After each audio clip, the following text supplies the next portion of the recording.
अस्सलामुअलैकुम। उम्मीद है आप सब खैरियत से होंगे। आज की इस वीडियो में हम कवर करने की और समझने की कोशिश करेंगे द पार्किंसंस डिज़ीज़। आज हम पढ़ेंगे सबसे पहले कि what is Parkinson disease, what are the causes of Parkinson disease, what are the symptoms of Parkinson disease and the last thing what is the treatment for the Parkinson disease. आइए शुरू करते हैं। सबसे पहले देखते हैं कि पार्किंसन डिज़ीज़ होता क्या है। पार्किंसन डिज़ीज़ एक ब्रेन डिसऑर्डर है, इसको न्यूरोलॉजिकल डिसऑर्डर भी कहा जाता है। ये अनइंटेंडेड और अनकंट्रोलेबल मूवमेंट्स कॉज करता है और ये अमूमन उम्र रसीदा लोगों को होता है, जैसे 50s के बाद ये पाया जाता है। इससे पहले बहुत रेयर केसेस हैं कि किसी में पाया जाए, लेकिन जो 5 to 10% चांसेस हैं वो 50 to 60 के दरमियान ही हैं कि आपको लग सकती है ये। बेसिकली हम समझते हैं कि शायद उम्र का तकाज़ा है ये, या बुढ़ापे की वजह से लोगों में ये सिम्टम्स आना शुरू हो जाती हैं, जैसे चिड़चिड़े, हम कहते हैं ना बूढ़े लोग चिड़चिड़े हो गए, या उम्र की वजह से इनके साथ ऐसा शुरू हो गया है। जैसे देखें, जब किसी को पार्किंसन डिज़ीज़ लग जाती है तो उसमें उसकी बॉडी में शेकिंग, जैसे हाथ कांपना, ये ट्रेमर्स शुरू हो जाते हैं और मूवमेंट्स के उसको इश्यूज़ आते हैं, जैसे गिर जाना, और ऐसे लोग रिस्ट्रिक्टेड हो जाते हैं।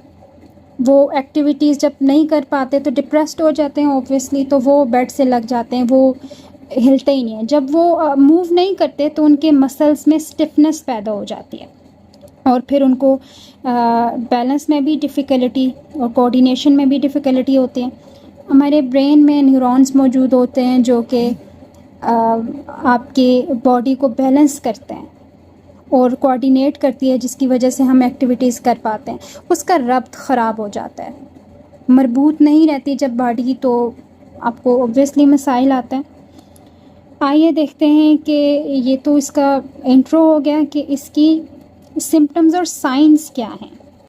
साइंस और सिम्टम्स ये हैं कि आपकी बॉडी की अनकंट्रोलेबल मूवमेंट्स हैं, जैसे शेकिंग है, स्टिफनेस है, ट्रिमर्स हैं, और बैलेंस नहीं है, कोऑर्डिनेशन नहीं है, लोग गिर जाते हैं।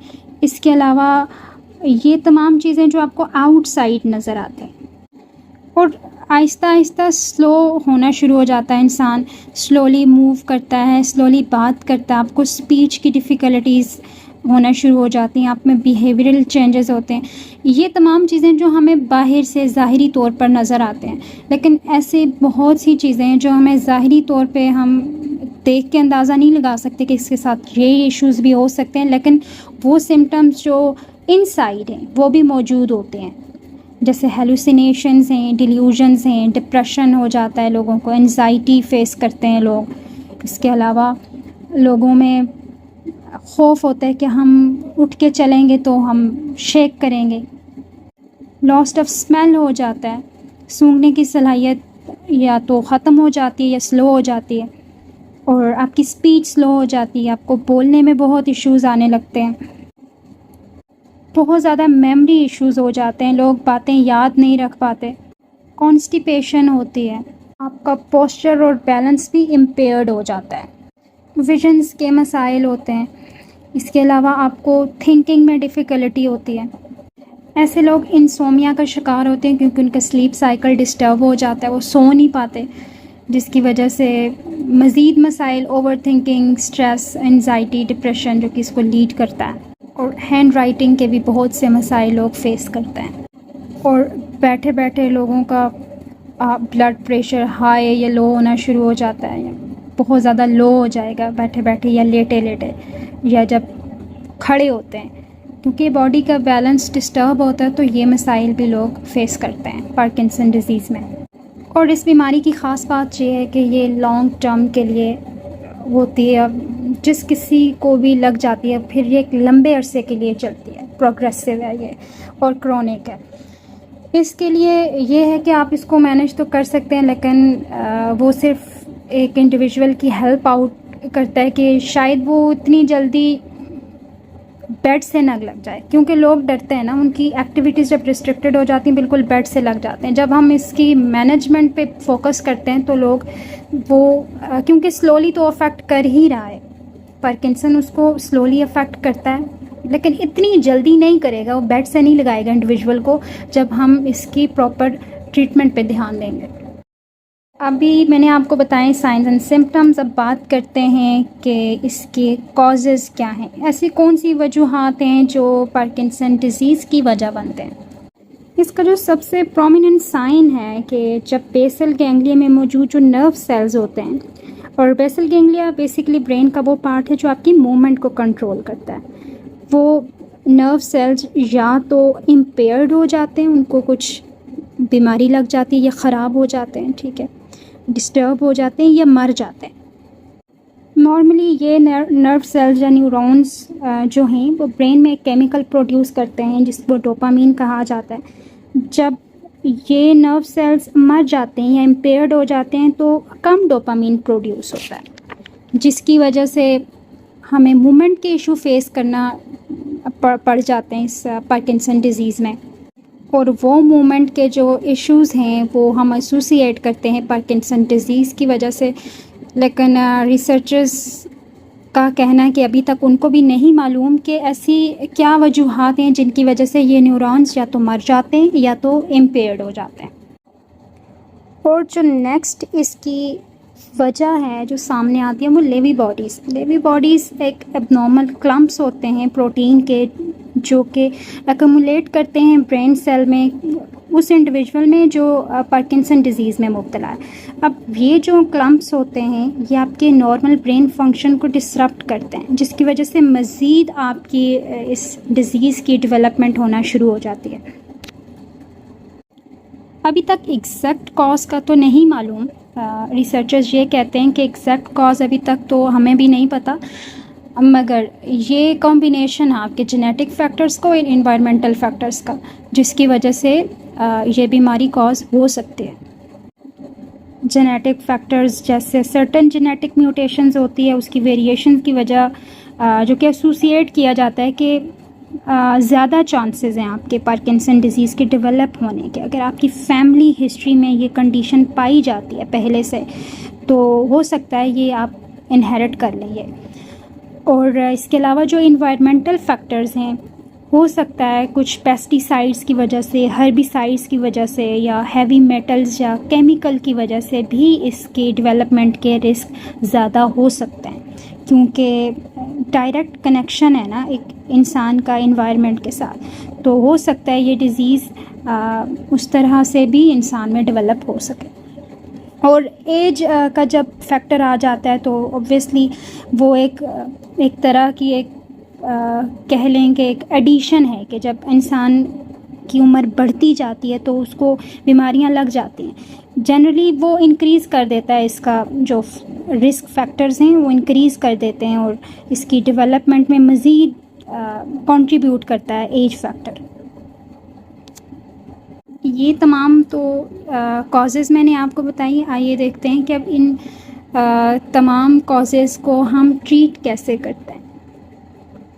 ऐसी कौन सी चीज़ें हैं, ऐसी कौन सी थेरेपीज़ हैं जो इनकी ट्रीटमेंट के लिए हम यूज़ कर सकते हैं, कौन सी टेक्निक्स हैं जिन पे हमें फ़ोकस करना चाहिए उस इंडिविजुअल के लिए जो पार्किंसन का मरीज़ है। जो ट्रीटमेंट का जो मेन मकसद है वो इस डिसऑर्डर के लिए, क्योंकि ऐसी कोई ट्रीटमेंट नहीं है, प्रॉपर क्योर नहीं है जो पार्किंसन डिज़ीज़ पे दिया जा सके या अप्लाई किया जा सके, क्योंकि आप सबको मालूम है ये एक न्यूरोलॉजिकल डिसऑर्डर है जो कि आपकी मूवमेंट और कोऑर्डिनेशन को अफेक्ट करती है। अभी तक क्योर कोई नहीं है प्रॉपर, लेकिन बहुत सी ट्रीटमेंट्स हैं, बहुत से ऑप्शंस हैं अवेलेबल हैं जिसको यूज़ करके इसकी सिम्टम्स को मैनेज किया जा सकता है। जो प्राइमरी गोल, जैसे मैंने आपको पहले भी बताया, कि आपकी क्वालिटी ऑफ लाइफ को इम्प्रूव करने के लिए होता है, ताकि हम एलिवेट कर सकें, रिड्यूस कर सकें सिम्टम्स की उस इंडिविजुअल के लिए जो पार्किंसन का मरीज़ है। इसकी जो ट्रीटमेंट है उसके लिए मुख्तलिफ़ अप्रोचेस, एक कॉम्बिनेशन आप कह लें, कॉम्बिनेशन इन्वॉल्व होता है, जैसे मेडिकेशंस हैं, फ़िज़िकल थेरेपीज़ हैं, लाइफस्टाइल चेंजेस हैं, कुछ केसेस में सर्जिकल इंटरवेंशंस भी यूज़ होती हैं। अब कुछ कॉमन स्ट्रेटजीज़ मैं बताती चलूँ जो कि इसकी ट्रीटमेंट में यूज़ होते हैं। सबसे पहले इसकी ट्रीटमेंट में यूज़ होता है मेडिकेशंस। मेडिकेशंस बहुत तरह के अवेलेबल हैं जो कि इसके सिम्टम्स को मैनेज करने के लिए हेल्प आउट करती हैं। ये ऐसी मेडिकेशंस होती हैं जो कि डोपामीन लेवल को इंक्रीज़ करते हैं और आपका ब्रेन मिमिक करता है डोपामीन के रोल को आपके ब्रेन में। और डोपामीन क्योंकि एक न्यूरोट्रांसमीटर है, वो आपको मूवमेंट को रेगुलेट करने में हेल्प करता है। फिर दूसरी चीज़ आ जाती है आपकी physical therapy. Physical therapy recommend की जाती है ताकि मोबिलिटी को इम्प्रूव किया जा सके, स्ट्रेंथ को इम्प्रूव किया जा सके, बैलेंस को इम्प्रूव किया जा सके। इसमें बहुत सी एक्सरसाइजेज़ भी इंक्लूड हैं ताकि फ्लेक्सिबिलिटी को इम्प्रूव किया जा सके, कोऑर्डिनेशन को और पोस्चर को। और फ़िज़िकल थेरेपिस्ट जो होते हैं वो स्पेसिफ़िक टेक्निक्स आपको सिखाते हैं ताकि आप मैनेज कर सको कैसे चलना है आपने, कैसे अपने चलने की डिफ़िकल्टीज से आपने मैनेज करना है इसको, कैसे आपने जो आपका गिरने का रिस्क है कैसे उसको रिड्यूस कर सकते हैं। थर्ड वन आपके ऑक्यूपेशनल थेरेपीज़ आ जाती हैं। ऑक्यूपेशनल थेरेपी आप जो होती हैं वो आपकी डेली लाइफ की एक्टिविटीज़ को इम्प्रूव करने पे फोकस करती हैं, जैसे ईटिंग है, ड्रेसिंग है, बाथिंग है। और ऑक्यूपेशनल थेरेपिस्ट जो होते हैं वो एक इंडिविजुअल को हेल्प आउट करते हैं पार्किंसन डिजीज़ जिस इंसान को है, और उसके लिए ऐसी स्ट्रेटजीज़ फाइंड आउट करते हैं ताकि उनको बताया जा सके ऐसी कौन कौन सी डिवाइसेस हैं जिसके ज़रिए आप अपने टास्क को इजीली कर सकते हो, कौन सी डिवाइसेस आप यूज़ करें ताकि आपका काम आसान हो जाए। फिर स्पीच थेरेपिस्ट वर्क कर रहे हैं, आपको स्पीच थेरेपी दे रहे हैं।